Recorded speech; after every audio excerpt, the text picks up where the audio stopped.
Okay, so Senator, you had the big announcement. Talk to me about what you're going to make this campaign about in the upcoming year. Evan, I'm going to stress the fact that I am asking the people of Maine to let me continue serving because of my dedication to my home state. I grew up and was born in Caribou, where my family has lived for generations, and I am dedicated to the state of Maine and to making life better for the people who live there. Second, I would point out that it's been nearly 100 years since Maine has had a senator as chair of the most powerful committee in the Senate Appropriations Committee. I chaired that committee, and it has provided a once in a century opportunity for me to help the state of Maine even more.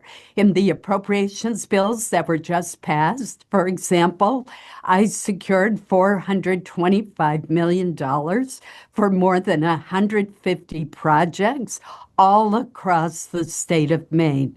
These are for communities, for nonprofit organizations, and they will make a real difference. They help our rural health care, they improve transportation, they provide new fire stations and public safety buildings, and better wastewater treatment for communities. There's a host of other projects as well. And finally, I would say that we are living in an extremely polarized time.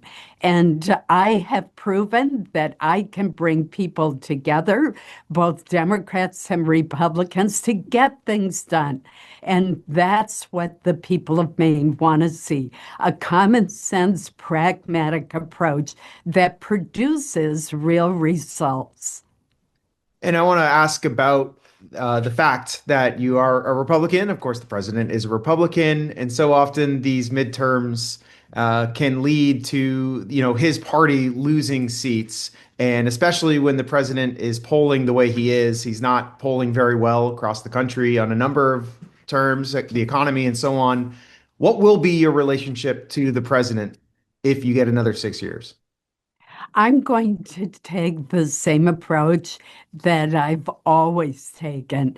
I will support the president when I agree with him, and I will oppose him when I disagree with him. I don't support his cuts in Medicaid, which I think will be harmful to low-income families in Maine and to our hospitals and rural health centers, but I support his attempt to do away with fraud in the Medicaid program and to have work requirements for able-bodied adults who do not have responsibilities for caring for children, young children, or a parent who is disabled.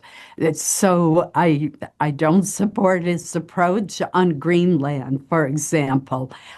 So I'm going to support him when I agree with him and vote against his policies when I disagree with them. I think the people of Maine know from my record over the years that that's the approach I've always taken. I'm independent and I always put Maine first. What are your thoughts about the people running for Democrat? You obviously have the governor who's got major name ID. We've got Graham Plattner, who's a more progressive candidate. It's going to be a competitive race. What are your thoughts about who you're going to have to face off against, whichever one of them wins? Well, that's really up to the Democrats to decide. From the limited public polling that I've seen, it looks like it is a very close race on the Democratic side of the aisle, and I'll run against whomever the Democrats choose. And I've talked a little bit with some of the Democrat candidates, and they'll say, you do speak in a moderate way, and you've bucked your party in big ways. But if you look at the voting record, you align often with the president. What's your response to that? Saying that you do sort of end up being a Republican vote often. Well, As I've said, when I agree with the president, I vote with him. When I disagree with him, I vote against his policy. Let me give you yet another example. I voted against the tariffs that were imposed on Canada because our lobster, our potatoes, much of our lumber, our blueberries are produced in Maine, but often are processed in Canada.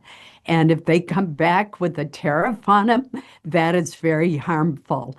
In northern Maine, there is a paper mill in Madawaska that gets its pulp from its sister mill across the river in Canada. I've been successful in working with the administration to prevent a tariff from being imposed on the pulp for that paper mill that employs more than 500 people in northern Maine.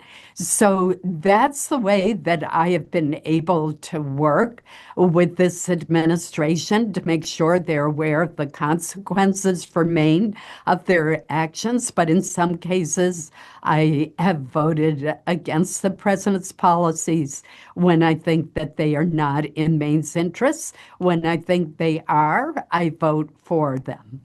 Okay, thank you for your time. I know that was a little over. Are you wearing those sneakers now? Are you running the I wish I were. They'd be a lot more comfortable than the heels I have on. All right, Senator. Thank you for your time today.